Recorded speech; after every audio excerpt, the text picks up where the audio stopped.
have the memory and the resources. On top of it, it has to get the resources inbuilt in the computer for the operating system itself. That becomes you the overhead. Okay. So this way we are going to reduce the resource of user programs. For the user, the resources get reduced. Let us take an example, like one computer you are having that is having 1 terabyte hard disk when you buy it. But the operating system is loaded, something is loaded into the drivers, so it will not show you 1 terabyte before using it itself.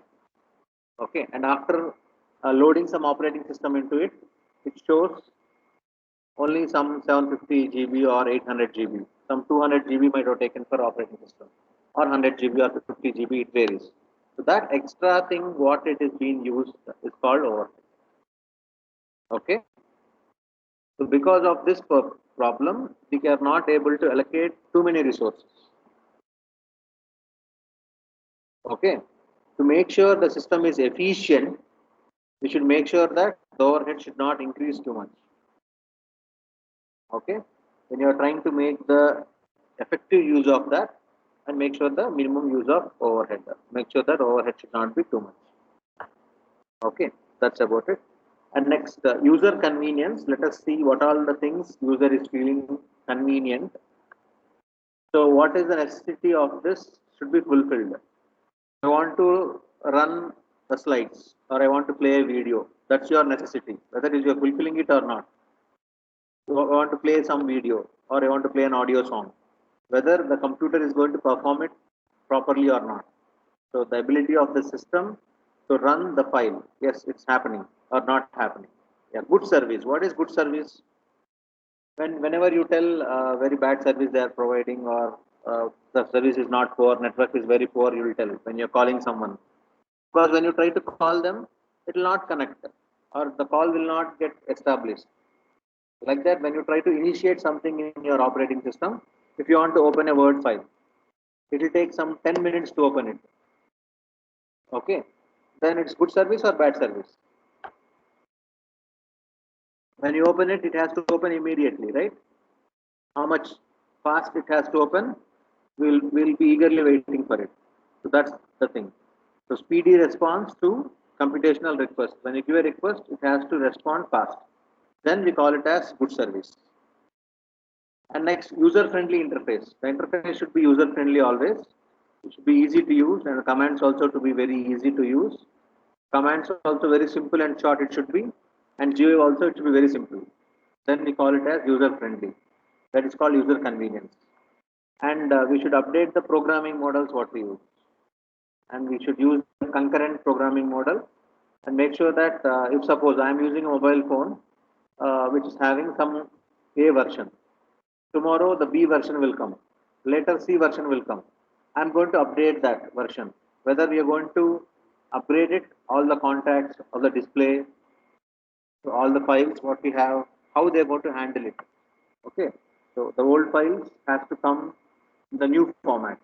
I'm using old file already I created. I updated now new operating system. So Microsoft Word also has got changed.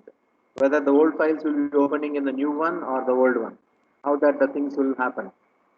Okay, so like that. And web oriented features, we need to connect to the internet. We need to be enabled for the Wi-Fi, Bluetooth, all the connections. How these features are. If they give only Bluetooth connection to connect, you cannot use it. If they use only wired connection, not enough. It has to be given wired, wireless, Bluetooth, whatnot. HDMI cable, all that. And we should connect to the projector, VGA cable. All that features has to be incorporated to it. And what about the evolution? Whenever the computer evolution Windows 7 got to Windows 10, you are able to upgrade it without losing your data. The evolutions you are going to catch up. That's called your user convenience. Okay. So whenever you have a new features that has to be supported for all the applications, even though the technology of the operating system has changed, it has to be useful for us. So that's the final user interface. Any doubts still so far?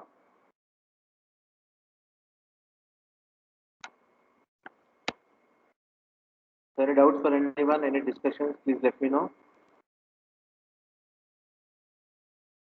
Hello. Anyone have any queries or any doubts?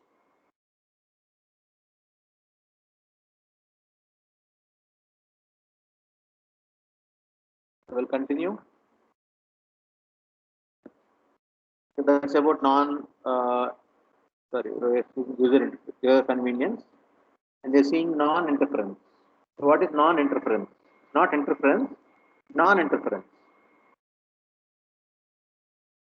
So usually, when you try to compute, you will have interferences. Like when you are executing a program, okay, or when you are trying to open it, the actions will not be performed accurately. Let us think like you opened some 20 tabs in your browser, web browser you have, you opened some 20 tabs. Okay, you opened different websites, 20 different websites you opened, or 20 different log files you opened. Okay, which one has to load first? Which one has to load next? Okay, which one has to get the service? Or which one has to get the resource? And parallelly, somebody is trying to hack you, which means we have to provide the service. Which one is most priority now? They have to open your web page or they have to block the person who is accessing your resources. So which should have more priority? Okay. So we should make sure that all these things has to be done without interfering any of the problem. Okay. So non-interference means what? I'm using the computer. Somebody should not able to access the files. Illegal file access has to be provided for the operating system. How this is provided? Through authorization. Okay, when I'm trying to log on to computer, you can have the user interface.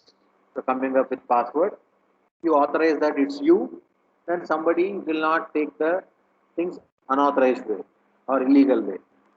Okay, so this is about the non-interference. So let us look back here once again. The goals of operating system. So the question can be like this in your exam point of view. To define operating system and briefly explain the goals of an operating system. Define operating system and briefly explain the goals of an operating system. So, it should explain all the goals, effective use, user convenience, and non-interference. Very simple. So, that's your first topic. If you look at your syllabus here, so that's the first topic. So, we have seen these two operating systems and the goals of operating system. We have seen. Okay. So, next we'll head towards the operation of operating system. How do we operate it?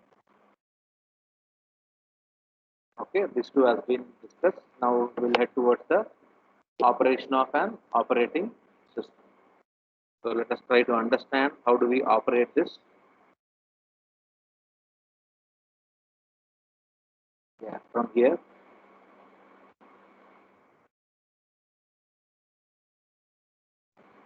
Operation of an operating system.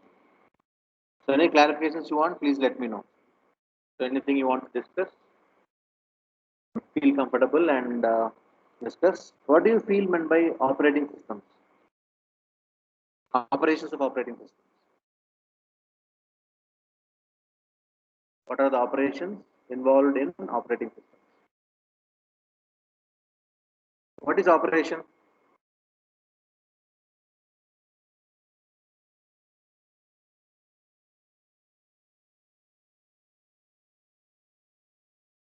So what is operation?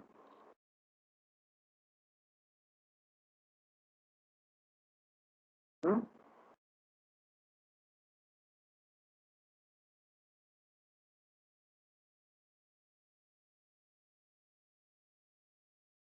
Hello. Process to do any work, sir. The process to do any work. Yeah, fine. Okay. We'll tell operation theater, right? So what is it then? Why we call theater, operation theater?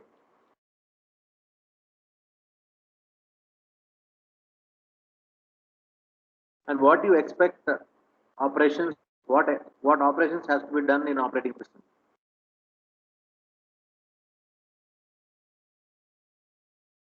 Means how it functions or how it works, all that, or what?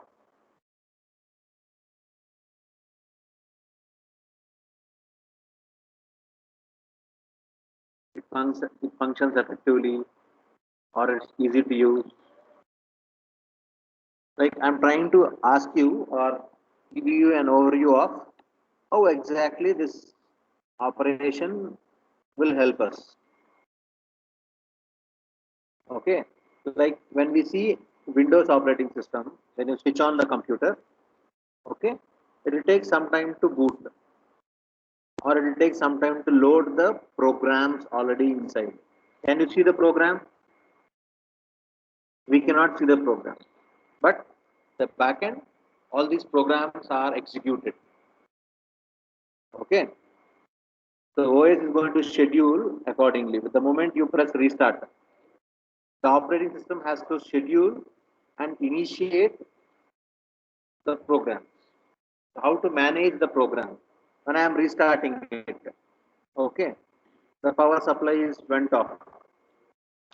If it is computer UPS you have, it's okay. If laptop you have, it's okay. If suddenly the power is off, then what the program has to take care?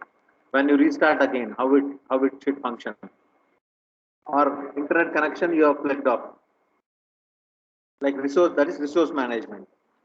Resource has cut down now. How to load the web page next?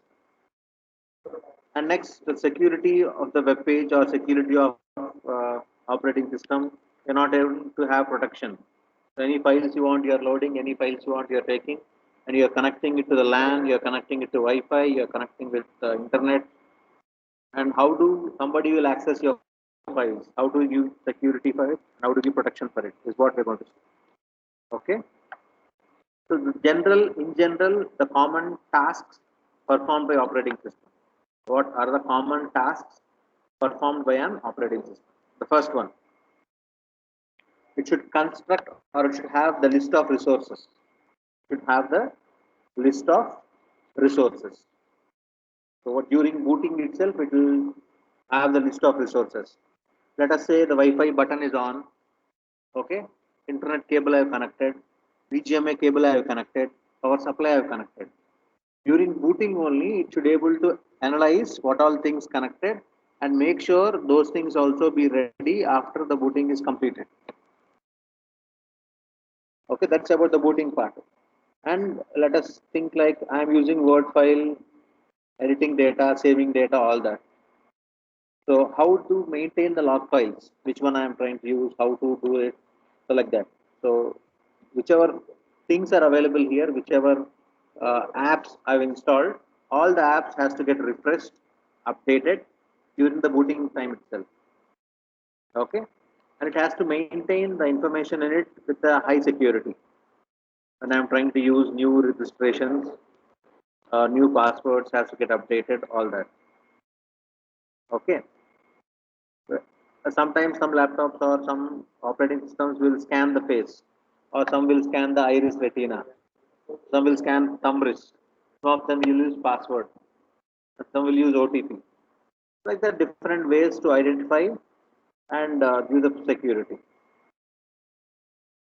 Okay, and the authorization information, resource allocation, what's the current status of it, how to maintain the status of the program and scheduling. So all these are some common tasks which operating system is going to use. There is something called bootstrap. Have you heard about this word bootstrap? Bootstrap, have you heard?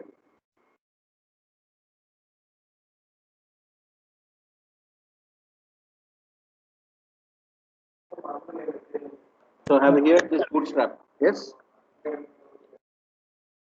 Have you heard? Yes, sir. Yes, sir. You know about booting, right? So what is the difference of booting and bootstrap?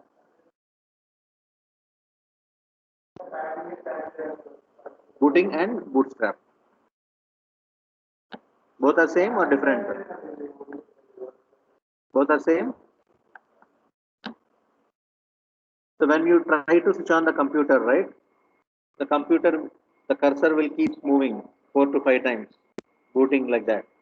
What it is doing, it is loading the programs or it is loading the files, what is there in the operating system. So that's process is called as the bootstrap. Okay, it will automatically turn on the program stored in the reserved part of the input output device. So that is called as bootstrap. So we heard about something called bootstrap memory we had here, right? So that's is the bootstrap. Okay. So this process, what it will do, this process will make the resources available in the hardware, make sure that they'll hand over the control to the operating system. So till now they are in sleep mode. Till now they are in sleep mode. Okay. The exhaust fan or the heat sink, let us say the USB port, power socket, HDMI cable, all that will be in rest mode or idle mode or sleep mode. The moment you switch on the operating system, when it is booting, it's giving a command like that the system is going to be on, be ready with the resources. So all of them, once the power will go and it will recharge or it will make sure that it has to be available. That's called bootstrapping. Okay.